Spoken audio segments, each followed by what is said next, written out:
जमात 8वीं पाठ तीसरा खनिज पदार्थ ਅਤੇ शक्ति साधन। प्यारे विद्यार्थियों, सानू पाठ का नाम पढ़ते सार ही पता लग जाता है कि इस पाठ के विच दो अलग अलग हिस्से बने होंगे। पहला हिस्सा होवेगा खनिज पदार्थ का ਅਤੇ दूसरा होवेगा शक्ति साधना का। तो कुदरती है कि असी सब तो पहला खनिज पदार्थों के बारे गल करांगे। खनिज पदार्थ ਅਤੇ शक्ति साधन ये दोनों ही किसी देश के विकास के लिए बहुत महत्वपूर्ण होंगे ने। जिन्हां देशों के कोल इन्हां दे ज़्यादा भंडार होंगे ने वो देश अमीर देशों की श्रेणी विच आउंदे ने। इसका मुख्य कारण ये है कि ਜਿਹੜੇ देशों के कोल भंडार ज़्यादा ने इन्हां खनिज पदार्थों के, ਤਾਂ ਉਹ देश इन्हां खनिज पदार्थों का उत्पादन करके पैदावार करके और उन्होंने परिष्कृत करके उन्हों तो अलग अलग पदार्थ बना के उन्होंने दूसरे देशों को भी भेज सकता है। जिस तरह आप देखते हाँ कि जापान की उदाहरण लईए दा जापान उहदे कोल खनिज पदार्थों की बेशक घाट है, लेकिन काफ़ी कुछ वो दूसरे देशों तो मंगाउंदा है। जिमें लोहा जो है वो भारत तो भी मंगवाउंदा है, लेकिन ਉਹਦਾ उपयोग ਜਿਹੜਾ है वो देश करता है। ਜਿਹੜੀ चीज़ किसी देश कोल ਹੁੰਦੀ है वो दूसरे देशों ਨੂੰ ਉਹ ਸਾਧਨ ਵੇਚ ਕੇ ਤਾਂ ਕਾਫੀ ਧਨ ਕਮਾ ਸਕਦਾ ਹੈ। ਜਿਵੇਂ ਅਸੀਂ ਅਰਬ ਦੇਸ਼ਾਂ ਦੀ ਗੱਲ ਕਰੀਏ ਤਾਂ ਉਹਨਾਂ ਕੋਲ ਜਿਹੜਾ ਖਣਿਜ ਪਦਾਰਥ ਸ਼ਕਤੀ ਸਾਧਨ ਉਹਨਾਂ ਦੇ ਵਿੱਚੋਂ ਪੈਟਰੋਲੀਅਮ ਹੈ, ਉਹ ਆਪਣਾ ਪੈਟਰੋਲੀਅਮ ਵੇਚ ਕੇ दूसरे देशों ਨੂੰ ਤਾਂ बहुत सारा धन कमा रहे हैं। ਤਾਂ ਉਹ देश काफ़ी अमीर हो गए हैं क्योंकि उन्होंने कोल इस साधन के बहुत प्रचुर भंडार हैं। पर दूसरे पासे साडे देश कोल ये साधन नहीं है तो सानू इस चीज़ की सख्त लोड़ है। एक होर पासे आप देखिए अमरीका है, रूस है और चीन है। इन्हां देशां दे विच हर तरह के शक्ति साधन ते खनिज पदार्थ जिहड़े ने वो पाए जाते हैं और इन्हां दी पैदावार करके उत्पादन करके इन्हां देशां ने अपने देशां नूं जो है अमीर देशां की गिणती विच लिया खड़े कीता है। तो प्यारे विद्यार्थियों, असीं देखते हाँ कि ये खनिज साधन किसी देश की विकास दे विच बहुत वड्डी भूमिका निभाउंदे ने और इस करके जिहड़े देशों के कोल ये साधन खनिज पदार्थ ते शक्ति साधन खनिज पदार्थ ते शक्ति साधन जिहड़े देशों के कोल ज़्यादा हुंदे ने वो देश जिहड़े ने अमीर देश गिने जाते हैं ते जिन्हां कोल घट हुंदे ने वो देश जिहड़े ने गरीब गिने जाते हैं। तो इस तरह सानू पता लगता है कि खनिज पदार्थ ते शक्ति साधन जिहड़ा ने ये किसी देश के विकास के लिए बहुत ही ज़्यादा महत्वपूर्ण। अगे आपां चलीए, अगे है खनिज पदार्थ जिहड़े ने वख-वख तरह के हुंदे ने और खनिज पदार्थ वो कुदरती पदार्थ ने जिहड़े कि एक जां ज़्यादा तत्तां तो बने हुंदे हैं और धरती दे विचों निकलते हैं। जिवें कि असीं पहलां गल कीती कि ये सारे खनिज पदार्थ धरती दे हेठां तो मिलते हैं। इन्हां दी एक खास रसायनिक बनतर हुंदी है। हर एक खनिज पदार्थ की एक खास रसायनिक बनतर हुंदी है ते ये अपने भौतिक अते रसायनिक गुणा करके पछाणे जाते। और खनिज पदार्थ नूं असीं अगले हिस्से दे विच देखते हैं कि किन्ने भागां दे विच वंडिया जा सकता है। तो खनिज पदार्थ मोटे रूप दे विच 3 हिस्सों दे विच वंडिया गया है। वो खनिज पदार्थ जिहड़े कि मैटेलिक हुंदे ने यानी कि धातु हुंदियां ने और दूसरे नंबर ते जिहड़ियां अधातु खनिज ने ਔਰ ਤੀਸਰਾ ਹੈ ਪਰਮਾਣੂ ਖਣਿਜ। ਸਭ ਤੋਂ ਪਹਿਲਾਂ ਅਸੀਂ ਦੇਖੀਏ ਧਾਤੂ ਖਣਿਜ। ਇਹਨਾਂ ਨੂੰ ਅਸੀਂ ਫਿਰ ਦੋ ਹਿੱਸਿਆਂ ਦੇ ਵਿੱਚ ਵੰਡ ਸਕਦੇ ਹਾਂ।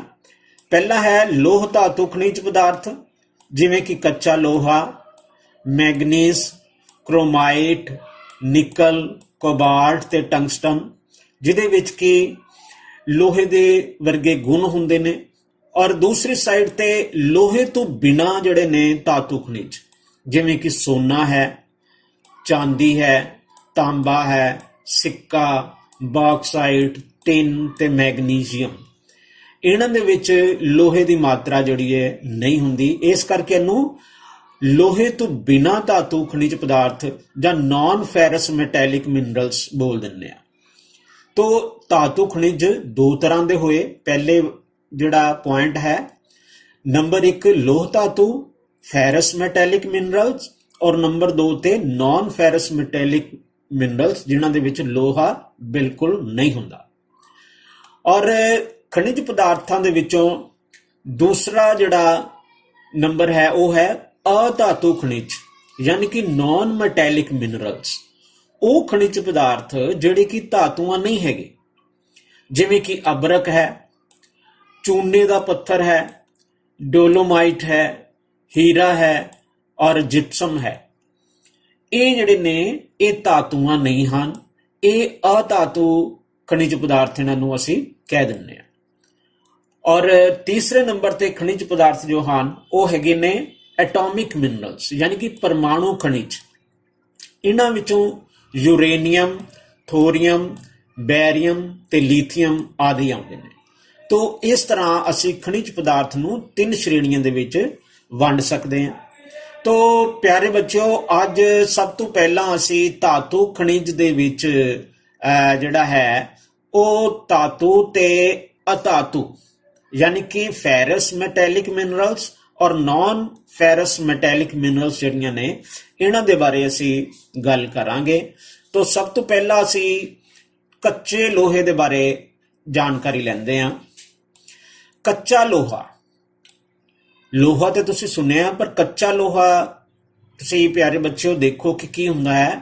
ਕੱਚਾ ਲੋਹਾ ਅਸਲ ਵਿੱਚ ਧਰਤੀ ਦੀ ਉੱਪਰਲੀ ਤਹਿ ਜੋ ਹੈ ਉਹਦੇ ਵਿੱਚ 5% ਹਿੱਸਾ ਜਿਹੜਾ ਉਹ ਕੱਚੇ ਲੋਹੇ ਦਾ ਹੈ। ਤੋ ਤੁਸੀਂ ਅਕਸਰ ਦੇਖਿਆ ਹੋਣਾ ਹੈ ਕਿ ਜਦੋਂ ਸਾਡੇ ਕੋਲ ਜਿਹੜੀ ਮੈਗਨੇਟ ਹੈ, ਅਗਰ ਉਹ ਧਰਤੀ ਦੇ ਉੱਪਰ ਡਿੱਗ ਜਾਵੇ ਜਾਂ ਕਿਸੇ ਰੇਤ ਵਾਲੇ ਥਾਂ ਤੇ ਧਰਤੀ ਦੇ ਉੱਪਰ ਡਿੱਗ ਜਾਵੇ, ਤਾਂ ਉਹਦੇ ਵਿੱਚ ਜਦੋਂ ਅਸੀਂ ਚੁੱਕਦੇ ਹਾਂ ਉਸ ਮੈਗਨੇਟ ਨੂੰ ਦੁਬਾਰਾ, ਤੇ ਬਹੁਤ ਸਾਰੇ ਲੋਹੇ ਦੇ ਨਿੱਕੇ ਨਿੱਕੇ ਬਰੀਕ ਬਰੀਕ ਕਣ ਉਹਦੇ ਨਾਲ ਚਿਪਕ ਜਾਂਦੇ ਨੇ। ਤੋ ਇੱਥੋਂ ਸਾਨੂੰ ਸਾਬਤ ਹੁੰਦਾ ਹੈ, ਪਤਾ ਲੱਗਦਾ ਹੈ ਕਿ ਧਰਤੀ ਦੀ ਉੱਪਰਲੀ ਤਹਿ ਦੇ ਵਿੱਚ ਵੀ ਇਹ ਲੋਹਾ ਹੁੰਦਾ ਆ।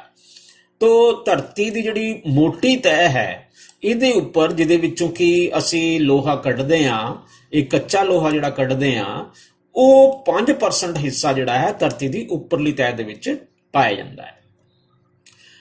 ਔਰ ਅਕਸਰ ਅਸੀਂ ਦੇਖਦੇ ਹਾਂ ਕਿ ਇਹ ਕੱਚਾ ਲੋਹਾ ਹੈ ਜੋ ਸਭ ਤੋਂ ਵੱਧ ਵਰਤੋਂ ਕੀਤੀ ਜਾਣ ਵਾਲੀ ਧਾਤ ਹੈ। ਕਿਉਂਕਿ ਅਸੀਂ ਕੋਈ ਵੀ ਚੀਜ਼ ਅਸੀਂ ਆਪਣੇ ਆਲੇ ਦੁਆਲੇ, ਬੱਚੇ ਦੇਖੋ ਜਰਾ ਕਿ ਸਾਡੇ ਜਿਹੜੇ ਖਿੜਕੀਆਂ ਲੱਗੀਆਂ ਨੇ ਉਹਨਾਂ ਦੇ ਵਿੱਚ ਜਿਹੜੇ ਕਬਜੇ ਨੇ ਉਹ ਲੋਹੇ ਦੇ ਨੇ, ਦਰਵਾਜ਼ਿਆਂ ਦੇ ਕਬਜੇ ਲੋਹੇ ਦੇ ਨੇ, ਉਹਨਾਂ ਦੇ ਕੁੰਡੇ ਜਿਹੜੇ ਨੇ ਉਹ ਵੀ ਲੱਗੇ ਹੋਣਗੇ। ਤੋ ਜਿਹੜੇ ਸਾਡੇ ਬਹੁਤ ਸਾਰੀਆਂ ਚੀਜ਼ਾਂ ਜਿਹੜੀਆਂ ਨੇ ਉਹ ਫਰਨੀਚਰ ਜਿਹੜਾ ਹੈ ਉਹਦੇ ਵਿੱਚ ਵੀ ਕਿੱਲਾਂ ਜਿਹੜੀਆਂ ਹਨ ਲੋਹੇ ਦੀਆਂ ਹਨ। ਤੋ ਬਹੁਤ ਸਾਰਾ ਸਮਾਨ ਜਿਹੜਾ ਮਸ਼ੀਨਰੀ ਕਾਰਖਾਨਿਆਂ ਦੇ ਵਿੱਚ ਲੱਗੀ ਹੁੰਦੀ ਹੈ ਉਹ ਸਾਰੀ ਲੋਹੇ ਦੀ ਬਣੀ ਹੁੰਦੀ ਹੈ। ਤੋ ਇਸ ਧਾਤ ਦੀ ਵਰਤੋਂ ਜਿਹੜੀ ਹੈ ਅਨੇਕ ਚੀਜ਼ਾਂ ਬਣਾਉਣ ਦੇ ਵਿੱਚ ਕੀਤੀ ਜਾਂਦੀ ਹੈ। ਤੋ ਲੋਹੇ ਤੋਂ ਬਿਨਾਂ ਤਾਂ ਅੱਜ ਕੱਲ੍ਹ ਜਿਹੜਾ ਹੈ ਉਹ ਕਿਸੇ ਵੀ ਇੰਡਸਟਰੀ ਦੀ ਕਲਪਨਾ ਹੀ ਨਹੀਂ ਕੀਤੀ ਜਾ ਸਕਦੀ, ਕਿਉਂਕਿ ਲੋਹੇ ਤੋਂ ਬਿਨਾਂ ਜੋ ਹੈ ਇਹ ਕੋਈ ਵੀ ਇੰਡਸਟਰੀ ਜਿਹੜੀ ਹੈ ਉਹਦੀ ਮਸ਼ੀਨਰੀ ਤਿਆਰ ਨਹੀਂ ਹੋ ਸਕਦੀ, ਤੇ ਮਸ਼ੀਨਾਂ ਤੋਂ ਬਿਨਾਂ ਜਿਹੜਾ ਹੈ ਉਹ ਕੰਮ, ਉਦਯੋਗ ਧੰਦੇ ਜਿਹੜੇ ਨੇ ਉਹ ਠੱਪ ਹੋ ਜਾਣਗੇ। ਤੋ ਇਹਦਾ ਮਤਲਬ ਹੈ ਕਿ ਲੋਹਾ ਜਿਹੜਾ ਹੈ ਇਹ ਸਭ ਤੋਂ ਮਹੱਤਵਪੂਰਨ ਚੀਜ਼ ਹੈ। ਤੋ ਕੱਚਾ ਲੋਹਾ ਜਿਹੜਾ ਹੈ ਉਹ ਕੀ ਹੁੰਦਾ ਹੈ? ਇੱਕ ਜਿਹੜਾ ਆਪਾਂ ਲੋਹਾ ਦੇਖਦੇ ਹਾਂ ਆਪਣੇ ਸਾਹਮਣੇ ਉਹ ਤਾਂ ਤਿਆਰ ਲੋਹਾ ਹੁੰਦਾ ਹੈ। ਕੱਚਾ ਲੋਹਾ ਜਿਹੜਾ ਬੱਚੇ ਹੁੰਦਾ ਹੈ ਜਿਹੜਾ ਕਿ ਧਰਤੀ ਦੇ ਨੀਚੇ ਤੋਂ ਮਿਲਦਾ ਹੈ ਔਰ ਉਹ ਸ਼ੁੱਧ ਰੂਪ ਦੇ ਵਿੱਚ ਨਹੀਂ ਮਿਲਦਾ। ਤੋ ਇਹਦਾ ਕੀ ਮਤਲਬ ਹੈ? ਜਿਹੜਾ ਧਰਤੀ ਦੇ ਨੀਚੇ ਤੋਂ ਲੋਹਾ ਮਿਲਦਾ ਹੈ ਉਹਦੇ ਵਿੱਚ ਅਸਲ ਵਿੱਚ ਕਈ ਤਰ੍ਹਾਂ ਦੀਆਂ ਮਿਲਾਵਟਾਂ ਹੁੰਦੀਆਂ ਨੇ ਔਰ ਇਸ ਨੂੰ ਉਦਯੋਗਾਂ ਵਿੱਚ ਲਿਆ ਕੇ ਯਾਨੀ ਕਿ ਇਸ ਨੂੰ ਪਰਿਸ਼ਕ੍ਰਿਤ ਪ੍ਰੋਸੈਸ ਕੀਤਾ ਜਾਂਦਾ ਹੈ। ਤੋਂ ਪ੍ਰੋਸੈਸਿੰਗ ਕਰਕੇ ਇਹਦੀਆਂ ਮਿਲਾਵਟਾਂ ਨੂੰ ਦੂਰ ਕੀਤਾ ਜਾਂਦਾ ਹੈ ਔਰ ਮਿਲਾਵਟਾਂ ਦੂਰ ਕਰਕੇ ਇਸ ਨੂੰ ਸ਼ੁੱਧ ਕੀਤਾ ਜਾਂਦਾ ਹੈ। ਉਸ ਤੋਂ ਬਾਅਦ ਇਹ ਸ਼ੁੱਧ ਲੋਹਾ ਜਿਹੜਾ ਹੈ ਇਹ ਸਾਨੂੰ ਵਰਤੋਂ ਦੇ ਕੰਮ ਆਉਂਦਾ ਹੈ ਔਰ ਕੱਚਾ ਲੋਹਾ ਜਿਹੜਾ ਹੈ ਇਹ ਸ਼ੁੱਧ ਨਹੀਂ ਹੁੰਦਾ। ਇਹਨੂੰ ਪਹਿਲਾਂ ਸ਼ੁੱਧ ਕੀਤਾ ਜਾਂਦਾ ਹੈ ਇਹਦੀਆਂ ਮਿਲਾਵਟਾਂ ਨੂੰ ਦੂਰ ਕਰਕੇ। ਤੋਂ ਪਿਆਰੇ ਬੱਚੋ, ਅਸੀਂ ਸਾਹਮਣੇ ਦੇਖ ਰਹੇ ਹਾਂ ਕਿ ਇੱਕ ਵਿਸ਼ਵ ਦਾ ਜਿਹੜਾ ਨਕਸ਼ਾ ਸਾਨੂੰ ਨਜ਼ਰ ਆ ਰਿਹਾ ਹੈ। ਸੰਸਾਰ ਦੇ ਨਕਸ਼ੇ ਦੇ ਵਿੱਚ ਅਸੀਂ ਦੇਖੀਏ ਕਿ ਰੂਸ, ਆਸਟ੍ਰੇਲੀਆ, ਇਹ ਬ੍ਰਾਜ਼ੀਲ ਹੈ ਔਰ ਇਹ ਸੰਯੁਕਤ ਰਾਜ ਅਮਰੀਕਾ ਹੈ। ਤੋ ਇਹ ਦੇਸ਼ ਨੇ ਮੁੱਖ 4 ਜਿਹਦੇ ਵਿੱਚ ਕੱਚੇ ਲੋਹੇ ਦੇ ਬਹੁਤ ਜ਼ਿਆਦਾ ਭੰਡਾਰ ਜਿਹੜੇ ਨੇ ਪਾਏ ਜਾਂਦੇ ਨੇ। ਤੋ ਇਸ ਤੋਂ ਇਲਾਵਾ ਹੋਰ ਵੀ ਦੇਸ਼ ਹੈਗੇ ਨੇ, ਲੇਕਿਨ ਸਭ ਤੋਂ ਮੁੱਖ ਦੇਸ਼ ਜਿਹੜੇ ਨੇ ਇਹ 4 ਹੈ ਜਿੱਥੇ ਕਿ ਲੋਹੇ ਦੇ, ਕੱਚੇ ਲੋਹੇ ਦੇ ਬਹੁਤ ਸਾਰੇ ਭੰਡਾਰ ਜਿਹੜੇ ਨੇ ਪਾਏ ਜਾਂਦੇ ਨੇ। ਤੋ ਭਾਰਤ ਵਿੱਚ ਸੰਸਾਰ ਦਾ 5.55% ਕੱਚਾ ਲੋਹਾ ਪੈਦਾ ਜਿਹੜਾ ਹੈ ਕੀਤਾ ਜਾਂਦਾ ਹੈ। ਸਾਡੇ ਦੇਸ਼ ਵਿੱਚ ਲਗਭਗ ਹਰੇਕ ਕਿਸਮ ਦਾ ਲੋਹਾ ਮਿਲਦਾ ਹੈ। ਤੋ ਲੋਹੇ ਦੀਆਂ ਜਿਹੜੀਆਂ ਨੇ ਕਿਸਮਾਂ ਨੇ, ਇਹਦੇ ਵਿੱਚ ਸਭ ਤੋਂ ਪ੍ਰਮੁੱਖ ਕਿਸਮ ਜਿਹੜੀ ਹੈ ਹੈਮੇਟਾਈਟ ਦੀ ਹੈ ਔਰ ਕਾਫੀ ਵਧੀਆ ਮੰਨੀ ਜਾਂਦੀ ਕਿਉਂਕਿ ਇਹਦੇ ਵਿੱਚ ਫੈਰਸ ਜਿਹੜਾ ਹੈ, ਆਇਰਨ ਦੀ ਮਾਤਰਾ ਬਹੁਤ ਜ਼ਿਆਦਾ ਹੁੰਦੀ ਹੈ। ਤੋ ਇਹ ਕੱਚਾ ਲੋਹਾ ਜਿਹੜਾ ਹੈ ਹੈਮੇਟਾਈਟ ਕਿਸਮ ਦਾ, ਇਹ ਸਾਡੇ ਦੇਸ਼ ਦੇ ਵਿੱਚ ਕਾਫੀ ਮਾਤਰਾ ਵਿੱਚ ਮਿਲਦਾ ਹੈ। ਔਰ ਸਾਡੇ ਦੇਸ਼ ਦੇ ਵਿੱਚ ਕੱਚਾ ਲੋਹਾ ਪੈਦਾ ਕਰਨ ਵਾਲੇ ਜਿਹੜੇ ਮੁੱਖ ਖੇਤਰ ਨੇ ਉਹ ਹੈਗੇ ਨੇ, ਆਪਾਂ ਦੇਖੀਏ ਸਾਹਮਣੇ ਨਕਸ਼ੇ ਦੇ ਵਿੱਚ ਨਜ਼ਰ ਆ ਰਹੇ ਨੇ, ਬਿਹਾਰ ਹੈ, ਉਸ ਤੋਂ ਬਾਅਦ ਉੜੀਸਾ ਔਰ ਮੱਧ ਪ੍ਰਦੇਸ਼, ਇਸ ਤੋਂ ਬਾਅਦ ਗੋਆ ਹੈ ਔਰ ਆਂਧਰਾ ਪ੍ਰਦੇਸ਼ ਹੈ, ਆਂਧਰਾ ਪ੍ਰਦੇਸ਼ ਤੋਂ ਬਾਅਦ ਤਾਮਿਲਨਾਡੂ ਹੈ ਔਰ ਤਾਮਿਲਨਾਡੂ ਤੋਂ ਬਾਅਦ ਝਾਰਖੰਡ ਦਾ ਏਰੀਆ ਹੈ ਔਰ ਇਸ ਤੋਂ ਇਲਾਵਾ ਛੱਤੀਸਗੜ੍ਹ ਦਾ ਖੇਤਰ ਹੈ।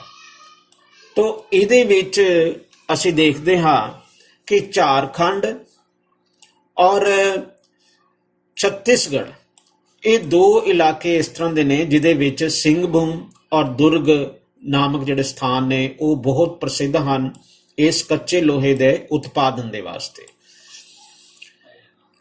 ਅੱਗੇ ਆਪਾਂ ਚੱਲੀਏ। ਇਸ ਤੋਂ ਬਾਅਦ ਅਗਲੀ ਧਾਤੂ ਜੋ ਅਸੀਂ ਜ਼ਿਕਰ ਕਰਾਂਗੇ ਉਹ ਹੈ ਮੈਗਨੀਜ਼। ਮੈਗਨੀਜ਼ ਇੱਕ ਅਜਿਹੀ ਖਣਿਜ ਪਦਾਰਥ ਹੈ ਜਿਹੜਾ ਕਿ ਲੋਹਾ ਤੇ ਸਟੀਲ ਬਣਾਉਣ ਦੇ ਕੰਮ ਆਉਂਦਾ ਹੈ। ਬੇਟੇ ਸਟੀਲ ਤੁਸੀਂ ਦੇਖਿਆ ਹੋਏਗਾ, ਸਟੀਲ ਜੋ ਹੈ ਇਹ ਮੈਗਨੀਜ਼ ਦੀ ਸਹਾਇਤਾ ਦੇ ਨਾਲ ਬਣਦਾ ਹੈ ਔਰ ਇਸ ਦੀ ਸਭ ਤੋਂ ਵੱਡੀ ਵਰਤੋਂ ਜਿਹੜੀ ਹੈ ਲੋਹੇ ਦੇ ਮਿਸ਼ਰਣ ਬਣਾਉਣ ਦੇ ਵਿੱਚ ਕੀਤੀ ਜਾਂਦੀ ਹੈ, ਯਾਨੀ ਕਿ ਲੋਹੇ ਨੂੰ ਮਿਕਸ ਕੀਤਾ ਜਾਂਦਾ ਹੈ ਔਰ 1 ਟਨ ਯਾਨੀ ਕਿ 10 ਕੁਇੰਟਲ ਸਟੀਲ ਬਣਾਉਣ ਦੇ ਲਈ ਲਗਭਗ 5 ਜਾਂ 6 ਕਿਲੋਗ੍ਰਾਮ ਜਿਹੜਾ ਹੈ ਉਹ ਮੈਗਨੀਜ਼ ਦੀ ਵਰਤੋਂ ਕੀਤੀ ਜਾਂਦੀ ਹੈ। ਮੈਗਨੀਜ਼ ਦੀ ਜਿਹੜੀ ਵਰਤੋਂ ਹੈ ਲੋਹੇ ਤੋਂ ਇਲਾਵਾ ਬਲੀਚਿੰਗ ਪਾਊਡਰ ਬਣਾਉਣ ਦੇ ਵਿੱਚ ਵੀ ਕੀਤੀ ਜਾਂਦੀ ਹੈ, ਕੀੜੇ ਮਾਰ ਦਵਾਈਆਂ ਦੇ ਵਿੱਚ ਔਰ ਪੇਂਟ ਦੇ ਵਿੱਚ ਔਰ ਬੈਟਰੀਆਂ ਆਦਿ ਦੇ ਵਿੱਚ ਵੀ ਕੀਤੀ ਜਾਂਦੀ ਹੈ। ਤਾਂ ਸਾਹਮਣੇ ਅਸੀਂ ਤਸਵੀਰਾਂ ਜਿਵੇਂ ਕਿ ਦੇਖ ਰਹੇ ਹਾਂ, ਇਹ ਕੀੜੇ ਮਾਰ ਦਵਾਈਆਂ ਦੇ ਬਾਰੇ ਦੱਸਿਆ ਗਿਆ ਹੈ ਔਰ ਇੱਕ ਪੇਂਟ ਦੀ ਕਰਦਾ ਹੋਇਆ ਤਸਵੀਰ ਹੈ। ਤਾਂ ਮੈਗਨੀਜ਼ ਦੇ ਭੰਡਾਰ ਜੋ ਹਨ ਸੰਸਾਰ ਦੇ ਵਿੱਚ ਸਭ ਤੋਂ ਜ਼ਿਆਦਾ ਜ਼ਿੰਬਾਬਵੇ ਤੋਂ ਮਿਲਦੇ ਨੇ ਔਰ ਭਾਰਤ ਦਾ ਜਿਹੜਾ ਹੈ ਸੰਸਾਰ ਦੇ ਵਿੱਚ ਦੂਸਰਾ ਸਥਾਨ ਆਉਂਦਾ ਹੈ। ਇਹਦਾ ਮਤਲਬ ਹੈ ਕਿ ਮੈਗਨੀਜ਼ ਸਾਡੇ ਦੇਸ਼ ਦੇ ਵਿੱਚ ਕਾਫੀ ਪਾਇਆ ਜਾਂਦਾ ਹੈ, ਲੇਕਿਨ ਪਹਿਲਾ ਸਥਾਨ ਨਹੀਂ, ਇਹ ਭਾਰਤ ਜਿਹੜਾ ਹੈ ਸੰਸਾਰ ਵਿੱਚ ਦੂਸਰੇ ਸਥਾਨ ਤੇ ਆਉਂਦਾ ਹੈ। ਔਰ ਪੈਦਾਵਾਰ ਦੇ ਪੱਖੋਂ ਭਾਰਤ ਜਿਹੜਾ 5ਵੇਂ ਸਥਾਨ ਤੇ ਹੈ। ਹੁਣ ਇਹ 2 ਚੀਜ਼ਾਂ ਨੇ ਬੱਚੇ ਯਾਦ ਰੱਖਣਾ। ਸਭ ਤੋਂ ਪਹਿਲਾ ਹੈ ਭੰਡਾਰ, ਯਾਨੀ ਕਿ ਜਿਹਦੇ ਕੋਲ ਬਹੁਤ ਸਾਰਾ ਸਮਾਨ ਹੋਵੇ ਤਾਂ ਉਹਨੂੰ ਅਸੀਂ ਭੰਡਾਰ ਕਹਿ ਦਿੰਦੇ ਹਾਂ, ਚਾਹੇ ਉਹਨੂੰ ਅਸੀਂ ਵਰਤੀਏ ਚਾਹੇ ਨਾ ਵਰਤੀਏ, ਤਾਂ ਉਹ ਭੰਡਾਰ ਹੋਵੇ। ਭੰਡਾਰ ਜਿਹੜੇ ਨੇ ਉਹ ਸਭ ਤੋਂ ਜ਼ਿਆਦਾ ਜਿਹੜੇ ਨੇ ਜ਼ਿੰਬਾਬਵੇ ਕੋਲ ਨੇ ਔਰ ਭਾਰਤ ਕੋਲ ਜਿਹੜੇ ਨੇ ਭੰਡਾਰਾਂ ਦੇ ਮਾਮਲੇ ਦੇ ਵਿੱਚ ਦੂਸਰਾ ਨੰਬਰ ਹੈ। ਲੇਕਿਨ ਪੈਦਾਵਾਰ ਜਿਹੜੀ ਹੈ ਪੈਦਾਵਾਰ ਅਸੀਂ ਜ਼ਿਆਦਾ ਨਹੀਂ ਕਰਦੇ। ਭੰਡਾਰ ਬੇਸ਼ੱਕ ਸਾਡੇ ਕੋਲ ਹੈਗੇ ਨੇ, ਲੇਕਿਨ ਅਸੀਂ ਪੈਦਾਵਾਰ ਜਿਹੜੀ ਉਹ ਘੱਟ ਕਰਦੇ ਹਾਂ। ਇਸ ਕਰਕੇ ਪੈਦਾਵਾਰ ਪੱਖੋਂ ਜਿਹੜਾ ਭਾਰਤ ਸੰਸਾਰ ਦੇ ਵਿੱਚ 5ਵੇਂ ਸਥਾਨ ਤੇ ਹੈ। ਔਰ ਅਗਰ ਅਸੀਂ ਨਕਸ਼ਾ ਦੇਖੀਏ ਤਾਂ ਭਾਰਤ ਵਿੱਚ ਮੈਗਨੀਜ਼ ਜੋ ਹੈ ਇਹ ਆਂਧਰਾ ਪ੍ਰਦੇਸ਼, ਕਰਨਾਟਕ, ਉੜੀਸਾ, ਜਿੱਥੇ ਕਿ ਕਾਲਾ ਹਾਂਡੀ ਦਾ ਖੇਤਰ ਹੈ, ਉਸ ਤੋਂ ਬਾਅਦ ਮੱਧ ਪ੍ਰਦੇਸ਼ ਦੇ ਵਿੱਚ ਬਾਲਾਘਾਟ ਔਰ ਛਿੰਦਵਾੜਾ, ਮਹਾਰਾਸ਼ਟਰ ਦੇ ਵਿੱਚ ਨਾਗਪੁਰ, ਔਰ ਇਸ ਤੋਂ ਇਲਾਵਾ ਝਾਰਖੰਡ ਦੇ ਵਿੱਚ ਇਹ ਮੁੱਖ ਸਟੇਟਸ ਨੇ ਜਿੱਥੇ ਕਿ ਇਹ ਮੈਗਨੀਜ਼ ਪਾਇਆ ਜਾਂਦਾ ਹੈ। ਇਸ ਤੋਂ ਇਲਾਵਾ ਗੁਜਰਾਤ ਔਰ ਰਾਜਸਥਾਨ ਦੇ ਵਿੱਚ ਵੀ ਕੁਝ ਮਾਤਰਾ ਵਿੱਚ ਇਹ ਮੈਗਨੀਜ਼ ਜਿਹੜਾ ਹੈ ਮਿਲਦਾ ਹੈ। ਤੋ ਇਸ ਤੋਂ ਅੱਗੇ ਆਪਾਂ ਚੱਲੀਏ। ਨੈਕਸਟ ਹੈ ਤਾਂਬਾ। ਤਾਂਬਾ ਜੋ ਹੈ ਇੱਕ ਆਮ ਧਾਤੂ ਹੈ ਔਰ ਇਸ ਦੀ ਇੰਟਰੋਡਕਸ਼ਨ ਬਹੁਤ ਹੀ ਲੰਬੀ ਚੌੜੀ ਦੇਣ ਦੀ ਲੋੜ ਨਹੀਂ ਹੈ। ਤਾਂਬਾ ਇੱਕ ਨਰਮ ਤੇ ਭੂਰੇ ਰੰਗ ਦੀ ਧਾਤ ਹੁੰਦੀ ਹੈ ਜਿਹੜੀ ਕਿ ਅਗਨੀ ਤੇ ਰੂਪਾਂਤਰਿਤ ਚਟਾਨਾਂ ਵਿੱਚੋਂ ਨਿਕਲਦੀ ਹੈ। ਇਹ ਯਾਦ ਰੱਖਣ ਵਾਲੀ ਗੱਲ ਹੈ ਬੇਟੇ ਕਿ ਇਹ ਤਾਂਬਾ ਜੋ ਹੈ, ਜਿਹੜੀ ਧਾਤ ਮਿਲਦੀ ਹੈ ਸਾਨੂੰ, ਇਹ ਅਗਨੀ ਤੇ ਰੂਪਾਂਤਰਿਤ ਚਟਾਨਾਂ ਦੇ ਵਿੱਚੋਂ ਮਿਲਦੀ ਹੈ, ਜੋ ਤਾਂਬਾ ਦਾ ਖਣਿਜ ਪਦਾਰਥ ਹੈ। ਔਰ ਇਸ ਦੀ ਵਰਤੋਂ ਅਸੀਂ ਦੇਖਦੇ ਹਾਂ ਕਿ ਮਨੁੱਖ ਦੁਆਰਾ ਪੁਰਾਣੇ ਸਮਿਆਂ ਤੋਂ ਕੀਤੀ ਜਾ ਰਹੀ ਹੈ। ਔਰ ਲੋਹੇ ਤੋਂ ਪਹਿਲਾਂ ਤਾਂਬਾ ਹੀ ਸੀ ਜਿਹੜਾ ਕਿ ਸਭ ਤੋਂ ਪਹਿਲਾਂ ਮਨੁੱਖ ਨੇ ਵਰਤੋਂ ਕਰਨੀ ਸ਼ੁਰੂ ਕੀਤੀ ਹੈ, ਜਿਹਨੂੰ ਅਸੀਂ ਕਾਪਰ ਏਜ ਵੀ ਆਖਦੇ ਹਾਂ। ਤਾਂਬਾ ਭਾਵੇਂ ਇੱਕ ਨਰਮ ਧਾਤੂ ਹੈ, ਪਰ ਜਦੋਂ ਅਸੀਂ ਇਹਨੂੰ ਟਿਨ ਦੇ ਨਾਲ ਮਿਲਾ ਦਿੰਦੇ ਹਾਂ ਤੇ ਇੱਕ ਵੱਖਰੀ ਧਾਤੂ ਬਣ ਜਾਂਦੀ ਜਿਹਨੂੰ ਅਸੀਂ ਕਾਂਸਾ ਕਹਿੰਦੇ ਹਾਂ, ਜਿਹਨੂੰ ਅਸੀਂ ਪੰਜਾਬੀ ਦੇ ਵਿੱਚ ਕਹਿ ਵੀ ਬੋਲ ਦਿੰਦੇ ਹਾਂ। ਪੁਰਾਣੇ ਜਿਹੜੇ ਸਾਡੇ ਬਜ਼ੁਰਗ ਨੇ ਪਿੰਡਾਂ ਥਾਵਾਂ ਦੇ ਵਿੱਚ ਜਿਹਦੇ ਕਹਿ ਦੇ ਭਾਂਡੇ ਹੁੰਦੇ ਜਿਹਨੂੰ ਅਸੀਂ ਕਾਂਸੇ ਦਾ ਭਾਂਡਾ ਕਹਿੰਦੇ, ਪਿੱਤਲ ਦੀਆਂ ਪਰਾਤਾਂ ਵਗੈਰਾ ਜਾਂ ਹੋਰ ਹੁੰਦੀਆਂ ਸੀ, ਤੇ ਇਸੇ ਤਰ੍ਹਾਂ ਜਿਹੜੇ ਨੇ ਕਾਂਸੇ ਦੇ ਭਾਂਡੇ ਹੁੰਦੇ ਸੀ। ਔਰ ਇਹ ਇੱਕ ਸਖਤ ਤੇ ਮਜ਼ਬੂਤ ਧਾਤੂ ਹੁੰਦੀ ਹੈ ਕਾਂਸਾ। ਔਰ ਇਸ ਕਾਂਸੇ ਨੂੰ ਹਥਿਆਰ ਤੇ ਔਜ਼ਾਰ ਬਣਾਉਣ ਦੇ ਵਾਸਤੇ ਵੀ ਵਰਤਿਆ ਜਾਂਦਾ ਹੈ। ਤੋਂ ਪ੍ਰਾਚੀਨ ਕਾਲ ਦੇ ਵਿੱਚ ਵੀ ਇਹਦੀ ਵਰਤੋਂ ਜਿਹੜੀ ਹੈ ਬਰਤਨਾਂ ਤੋਂ ਇਲਾਵਾ ਹਥਿਆਰ ਤੇ ਔਜ਼ਾਰ ਬਣਾਉਣ ਵਾਸਤੇ ਕੀਤੀ ਜਾਂਦੀ ਸੀ। ਇਸ ਤੋਂ ਬਿਨਾਂ ਤਾਂਬੇ ਦੀ ਵਰਤੋਂ ਜਿਹੜੀ ਅਸੀਂ ਦੇਖਦੇ ਹਾਂ ਕਿ ਭਾਂਡੇ ਬਣਾਏ ਜਾਂਦੇ ਨੇ, ਔਰ ਸਿੱਕੇ ਜਿਹੜੇ ਕਿ ਆਪਾਂ ਕੋਇਨਸ ਜਿਹਨਾਂ ਨੂੰ ਬੋਲਦੇ ਹਾਂ, ਇਹ ਜਿਹੜੇ ਪੈਸੇ ਨੇ, ਇਹ ਵੀ ਤਾਂਬੇ ਦੀ ਵਰਤੋਂ ਇਹਨਾਂ ਵਿੱਚ ਵੀ ਕੀਤੀ ਜਾਂਦੀ ਹੈ। ਤੋ ਬਿਜਲੀ ਦੀਆਂ ਤਾਰਾਂ ਜਿਹੜੀਆਂ ਉਹ ਤਾਂ ਸਾਨੂੰ ਪਤਾ ਹੈ ਕਿ ਉਹ ਹੁੰਦੀਆਂ ਹੀ ਤਾਂਬੇ ਦੀਆਂ ਨੇ। ਔਰ ਬਿਜਲੀ ਦੀਆਂ ਤਾਰਾਂ ਤੋਂ ਇਲਾਵਾ ਬਿਜਲੀ ਸਨਅਤ ਦੇ ਸੰਦ ਬਣਾਉਣ ਦੇ ਵਾਸਤੇ, ਯਾਨੀ ਕਿ ਜਿਹੜੀ ਮਸ਼ੀਨਰੀ ਹੈ ਉਹ ਬਣਾਉਣ ਦੇ ਵਾਸਤੇ, ਇਹਦੇ ਵਿੱਚ ਵੀ ਵੱਡੇ ਪੱਧਰ ਤੇ ਇਹਦਾ ਪ੍ਰਯੋਗ ਜਿਹੜਾ ਹੈ ਤਾਂਬੇ ਦਾ ਕੀਤਾ ਜਾਂਦਾ ਹੈ। ਔਰ ਤਾਂਬਾ ਕਿਉਂਕਿ ਇੱਕ ਨਰਮ ਤੇ ਬੜੀ ਵਧੀਆ ਧਾਤ ਹੈ, ਔਰ ਇਸ ਕਰਕੇ ਇਹਦੀਆਂ ਬਰੀਕ ਸ਼ੀਟਾਂ ਵੀ ਬਣਾਈਆਂ ਜਾ ਸਕਦੀਆਂ ਨੇ। ਔਰ ਅਲੱਗ-ਅਲੱਗ ਥਾਵਾਂ ਤੇ ਜਿੱਥੇ ਇਹਦੀ ਵਰਤੋਂ ਹੋਣੀ ਹੁੰਦੀ ਹੈ, ਇਹਦੇ ਵਾਸਤੇ ਬਰੀਕ ਸ਼ੀਟਾਂ ਵਿੱਚ ਵੀ ਇਹਨੂੰ ਤਬਦੀਲ ਕੀਤਾ ਜਾ ਸਕਦਾ ਹੈ।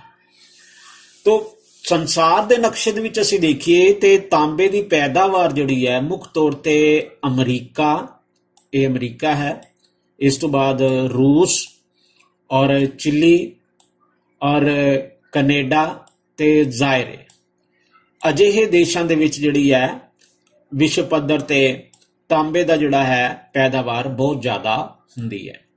ਅਗਰ ਅਸੀਂ ਭਾਰਤ ਦੀ ਗੱਲ ਕਰੀਏ ਤਾਂ ਭਾਰਤ ਜਿਹੜਾ ਹੈ ਤਾਂਬੇ ਦੀ ਪੈਦਾਵਾਰ ਦੇ ਵਿੱਚ ਬੱਚੇ ਕਾਫੀ ਪਿੱਛੇ ਹੈ।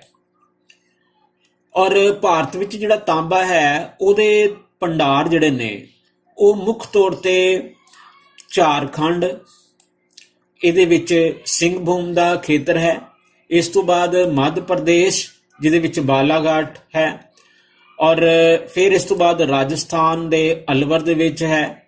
ਇਹਨਾਂ ਥਾਵਾਂ ਤੇ ਤਾਂਬਾ ਜਿਹੜਾ ਮੁੱਖ ਰੂਪ ਦੇ ਵਿੱਚ ਮਿਲਦਾ ਹੈ। ਔਰ ਇਸ ਤੋਂ ਇਲਾਵਾ ਥੋੜਾ ਤਾਂਬਾ ਜਿਹੜਾ ਹੈ ਉਹ ਸਾਨੂੰ ਗੁਜਰਾਤ, ਕਰਨਾਟਕ, ਆਂਧਰਾ ਪ੍ਰਦੇਸ਼, ਉੱਤਰ ਪ੍ਰਦੇਸ਼, ਸਿੱਕਿਮ, ਮੇਘਾਲਿਆ ਤੇ ਮਹਾਰਾਸ਼ਟਰ ਦੇ ਵਿੱਚ ਵੀ ਮਿਲਦਾ ਹੈ, ਔਰ ਇਸ ਤੋਂ ਇਲਾਵਾ ਪੱਛਮੀ ਬੰਗਾਲ ਦੇ ਵਿੱਚ ਵੀ ਮਿਲਦਾ ਹੈ। ਤੋ ਇਸ ਤੋਂ ਬਾਅਦ ਬੌਕਸਾਈਟ ਬਾਰੇ ਆਪਾਂ ਜਾਣਕਾਰੀ ਪ੍ਰਾਪਤ ਕਰਦੇ ਹਾਂ। ਪਿਆਰੇ ਬੱਚੇ, ਬੌਕਸਾਈਟ ਇੱਕ ਬੜੀ ਮਹੱਤਵਪੂਰਨ ਕੱਚੀ ਧਾਤੂ ਹੈ ਜਿਸ ਤੋਂ ਐਲੂਮੀਨੀਅਮ ਬਣਾਇਆ ਜਾਂਦਾ ਹੈ। ਐਲੂਮੀਨੀਅਮ ਜਿਹੜਾ ਹੈ ਉਹ ਬੌਕਸਾਈਟ ਜਿਹੜੀ ਕੱਚੀ ਧਾਤੂ ਹੈ ਉਸ ਤੋਂ ਬਣਾਇਆ ਜਾਂਦਾ ਹੈ। ਇਹ ਇੱਕ ਚਿਕਨੀ ਮਿੱਟੀ ਵਰਗੀ ਧਾਤੂ ਹੁੰਦੀ ਹੈ ਜਿਸ ਦੇ ਵਿੱਚ ਐਲੂਮੀਨੀਅਮ ਆਕਸਾਈਡ ਹੁੰਦਾ ਅਤੇ ਇਹਦਾ ਰੰਗ ਜਿਹੜਾ ਸਫੈਦ ਜਾਂ ਗੁਲਾਬੀ ਜਿਹਾ ਹੁੰਦਾ ਹੈ, ਜਿਸ ਤਰ੍ਹਾਂ ਕਿ ਅਸੀਂ ਸਾਹਮਣੇ ਇਹਨਾਂ ਤਸਵੀਰਾਂ ਦੇ ਵਿੱਚ ਵੀ ਦੇਖ ਰਹੇ ਹਾਂ। ਜਾਂ ਇਹਦਾ ਰੰਗ ਸਫੇਦ ਹੁੰਦਾ ਜਾਂ ਗੁਲਾਬੀ ਜਿਹਾ ਹੁੰਦਾ, ਜਿਵੇਂ ਕਿ ਇੱਥੇ ਸਾਨੂੰ ਸਫੇਦ ਕਲਰ ਵੀ ਨਜ਼ਰ ਆ ਰਿਹਾ ਔਰ ਗੁਲਾਬੀ ਜਾਂ ਲਾਲ ਜਿਹੜਾ ਹੈ ਉਹ ਵੀ ਨਜ਼ਰ ਆ ਰਿਹਾ ਹੈ। ਤੋ ਇਹ ਐਲੂਮੀਨੀਅਮ ਜਿਹੜੀ ਧਾਤ ਹੈ 1886 ਈਸਵੀ ਤੱਕ ਇਸ ਦੀ ਵਰਤੋਂ ਸੰਭਵ ਹੀ ਨਹੀਂ ਸੀ, ਕਿਉਂਕਿ ਬੌਕਸਾਈਟ ਤੋਂ ਐਲੂਮੀਨੀਅਮ ਜੋ ਨਿਕਲਦੀ ਹੈ ਉਸ ਨੂੰ ਅਲੱਗ ਕਰਨ ਦਾ ਕੋਈ ਹਲੇ ਤਰੀਕਾ ਨਹੀਂ ਸੀ ਪਤਾ ਲੱਗਿਆ। ਯਾਨੀ ਕਿ 1886 ਈਸਵੀ ਤੱਕ ਬੌਕਸਾਈਟ ਤੋਂ ਐਲੂਮੀਨੀਅਮ ਨੂੰ ਅਲੱਗ ਕਰਨ ਦਾ ਤਰੀਕਾ ਨਹੀਂ ਸੀ ਪਤਾ। ਇਸ ਕਰਕੇ ਐਲੂਮੀਨੀਅਮ ਦੀ ਵਰਤੋਂ ਜਿਹੜੀ ਹੈ ਉਹ ਨਹੀਂ ਸੀ ਹੁੰਦੀ ਔਰ ਬੌਕਸਾਈਟ ਦੀ ਵੀ ਵਰਤੋਂ ਦਾ ਬਹੁਤ ਘੱਟ ਸੰਭਾਵਨਾ ਸੀ। ਪਰ ਅੱਜ ਕੱਲ੍ਹ ਅਸੀਂ ਦੇਖਦੇ ਹਾਂ ਕਿ ਐਲੂਮੀਨੀਅਮ ਨੂੰ ਬਹੁਤ ਸਾਰੇ ਉਦਯੋਗਾਂ ਦੇ ਵਿੱਚ ਵੱਡੀ ਪੱਧਰ ਤੇ ਵਰਤਿਆ ਜਾ ਰਿਹਾ ਹੈ ਔਰ ਵਰਤੋਂ ਦੇ ਵਿੱਚ ਇਸ ਨੇ ਤਾਂ ਤਾਂਬੇ ਤੇ ਟਿਨ ਵਰਗੀਆਂ ਧਾਤਾਂ ਨੂੰ ਵੀ ਪਿੱਛੇ ਛੱਡ ਦਿੱਤਾ। ਜਿਵੇਂ ਕਿ ਅਸੀਂ ਸਾਹਮਣੇ ਦੇਖ ਰਹੇ ਹਾਂ ਕਿ ਐਲੂਮੀਨੀਅਮ ਜੋ ਹੈ ਅੱਜ ਕੱਲ੍ਹ ਜਿਹੜੇ ਨੇ ਖਿੜਕੀਆਂ ਦਰਵਾਜ਼ੇ ਲੋਕ ਬਣਾਉਂਦੇ ਨੇ, ਤਾਂ ਇਹ ਐਲੂਮੀਨੀਅਮ ਦੀ ਵਰਤੋਂ ਇਹਦੇ ਵਿੱਚ ਕੀਤੀ ਜਾਂਦੀ। ਇਸ ਦੀ ਵਰਤੋਂ ਹੋਰ ਆਪਾਂ ਦੇਖੀਏ ਬੱਚੇ, ਬਰਤਨ ਬਣਾਉਣ ਵਾਸਤੇ, ਬਿਜਲੀ ਦੀਆਂ ਤਾਰਾਂ, ਰੇਲ ਗੱਡੀਆਂ ਔਰ ਸਮੁੰਦਰੀ ਜਹਾਜ਼ ਤੇ ਹਵਾਈ ਜਹਾਜ਼ ਬਣਾਉਣ ਦੇ ਵਿੱਚ ਵੀ ਕੀਤੀ ਜਾਂਦੀ ਹੈ। ਔਰ ਸੰਸਾਰ ਦੇ ਵਿੱਚ ਅਗਰ ਦੇਖੀਏ ਤਾਂ ਇਸ ਦੀ ਪੈਦਾਵਾਰ ਜਿਹੜੀ ਐਲੂਮੀਨੀਅਮ ਦੀ ਇਹ ਆਸਟ੍ਰੇਲੀਆ ਔਰ ਗਿਨੀ ਜਾਂ ਗਿਨੀਆਂ ਜਿਹਨੂੰ ਬੋਲਦੇ ਆ ਔਰ ਰੂਸ, ਹੰਗਰੀ ਔਰ USA ਦੇ ਵਿੱਚ ਕਾਫੀ ਕੀਤੀ ਜਾਂਦੀ ਹੈ। ਔਰ ਭਾਰਤ ਦੇ ਵਿੱਚ ਅਸੀਂ ਗੱਲ ਕੀਤੀ ਜਾਵੇ ਬੌਕਸਾਈਟ ਦੇ ਪੈਦਾਵਾਰ ਦੀ ਤਾਂ ਇਹ ਬੱਚੇ ਬਹੁਤ ਘੱਟ ਪੈਦਾਵਾਰ ਹੈ ਸਾਡੇ ਭਾਰਤ ਦੇ ਵਿੱਚ। ਔਰ ਫਿਰ ਵੀ ਜਿਹੜੇ ਖੇਤਰਾਂ ਵਿੱਚ ਬੌਕਸਾਈਟ ਪੈਦਾ ਹੁੰਦੀ ਹੈ ਉਹਨਾਂ ਦਾ ਅਸੀਂ ਵੇਰਵਾ ਦੇਖਦੇ ਹਾਂ। ਭਾਰਤ ਵਿੱਚ ਸਭ ਤੋਂ ਜ਼ਿਆਦਾ ਪੈਦਾਵਾਰ ਜਿਹੜੀ ਬੌਕਸਾਈਟ ਕਰਨ ਵਾਲਾ ਉਹ ਉੜੀਸਾ ਹੈ। ਉੜੀਸਾ ਸਭ ਤੋਂ ਵਧੀਆ ਜਿਹੜਾ ਹੈ ਬੌਕਸਾਈਟ ਪੈਦਾ ਕਰਨ ਵਾਲਾ, ਵਧੀਆ ਔਰ ਜ਼ਿਆਦਾ। ਔਰ ਇਸ ਤੋਂ ਬਾਅਦ ਗੁਜਰਾਤ ਜਿਹੜਾ ਹੈ ਇਹ ਦੂਸਰੇ ਨੰਬਰ ਤੇ ਆਉਂਦਾ ਹੈ। ਇਸ ਦੇ ਮੁੱਖ ਜ਼ਿਲ੍ਹੇ ਜਿਹੜੇ ਨੇ ਜੂਨਾਗੜ੍ਹ, ਖੇੜਾ, ਕੱਛ ਔਰ ਅਮਰੇਲੀ ਜੋ ਇਹਦੇ ਜ਼ਿਲ੍ਹੇ ਹਨ ਉਹ ਬੌਕਸਾਈਟ ਪੈਦਾ ਕਰਦੇ ਹਨ। ਇਸ ਤੋਂ ਇਲਾਵਾ ਝਾਰਖੰਡ, ਇਹ ਝਾਰਖੰਡ ਦਾ ਸਟੇਟ ਹੈ ਔਰ ਉਸ ਤੋਂ ਬਾਅਦ ਛੱਤੀਸਗੜ੍ਹ, ਇਹ ਛੱਤੀਸਗੜ੍ਹ ਹੈ। ਮੱਧ ਪ੍ਰਦੇਸ਼, ਕਰਨਾਟਕ, ਤਮਿਲਨਾਡੂ ਔਰ ਜੰਮੂ ਕਸ਼ਮੀਰ ਦੇ ਵਿੱਚ ਔਰ ਕੇਰਲ ਔਰ ਰਾਜਸਥਾਨ ਦੇ ਵਿੱਚ ਇਹ ਜੋ ਬੌਕਸਾਈਟ ਹੈ ਇਹ ਸਾਨੂੰ ਮਿਲਦੀ ਹੈ।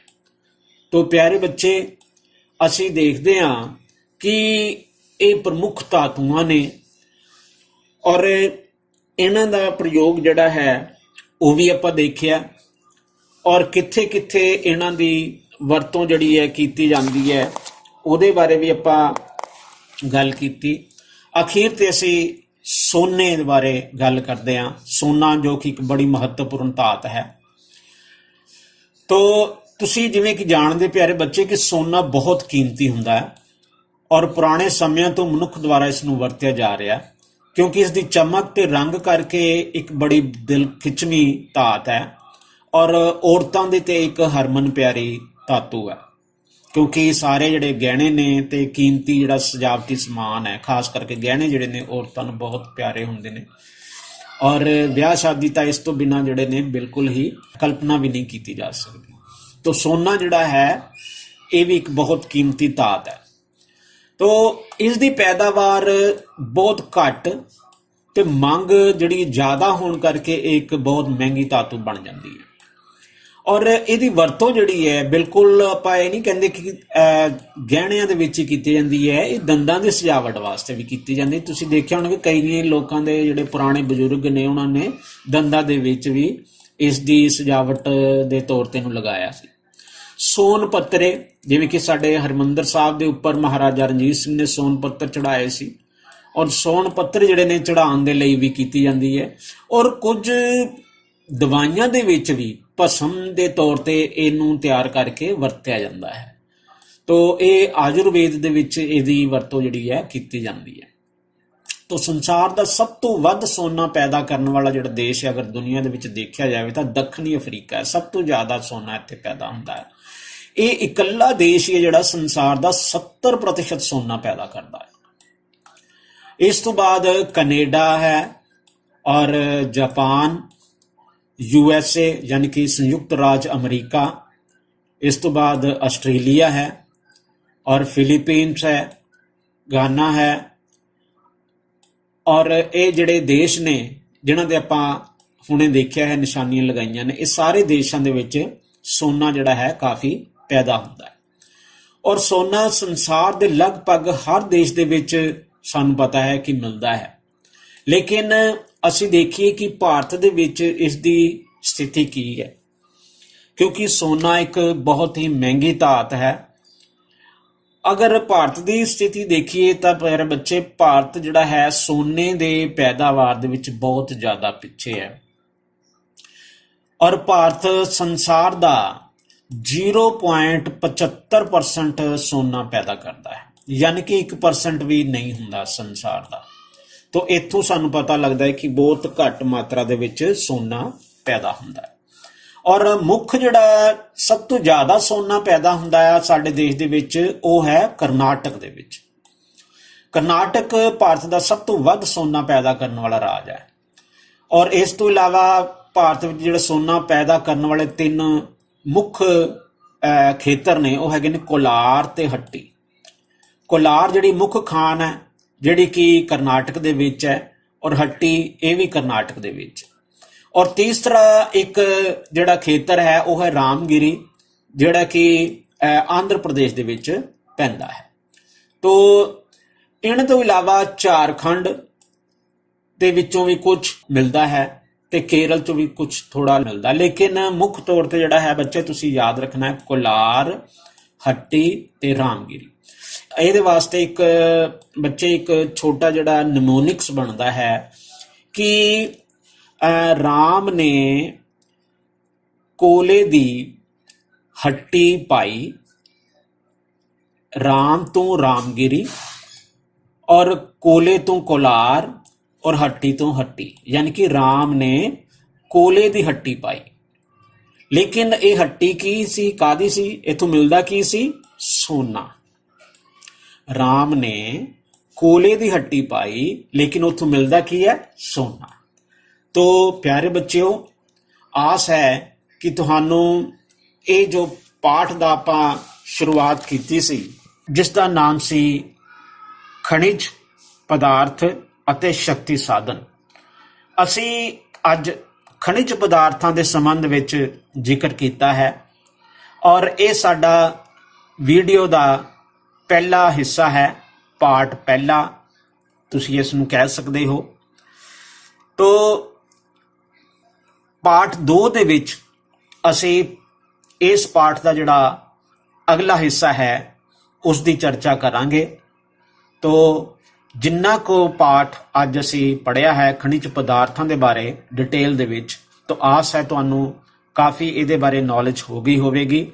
ਤੁਸੀਂ ਇਸ ਵੀਡੀਓ ਨੂੰ 2-3 ਵਾਰੀ ਦੁਬਾਰਾ ਦੇਖਣ ਦੀ ਕੋਸ਼ਿਸ਼ ਕਰਨਾ, ਔਰ ਸੁਣ ਕੇ ਤਾਂ ਯਾਦ ਜਿਹੜਾ ਹੈ ਉਹ ਆਪਣੇ ਆਪ ਜਦੋਂ ਹੁੰਦਾ ਜਾਵੇ ਤਾਂ ਆਪਣੀ ਨੌਲੇਜ ਨੂੰ ਚੈੱਕ ਕਰਦੇ ਜਾਣਾ ਹੈ। ਔਰ ਉਸ ਤੋਂ ਬਾਅਦ ਅਸੀਂ ਜਿਹੜੀ ਅਗਲੀ ਵੀਡੀਓ ਜਿਹੜੀ ਹੈ ਉਹ ਪਾਵਾਂਗੇ, ਉਹਦੇ ਵਿੱਚ ਨੌਲੇਜ ਚੈੱਕ ਕਰਨ ਵਾਸਤੇ ਅਸੀਂ ਇੱਕ ਛੋਟਾ ਜਿਹਾ ਟੈਸਟ ਜਿਹੜਾ ਹੈ ਉਹ ਵੀ ਆਪਾਂ ਦੇਖਾਂਗੇ। ਤੋ ਪਿਆਰੇ ਬੱਚਿਓ, ਬਹੁਤ ਬਹੁਤ ਧੰਨਵਾਦ।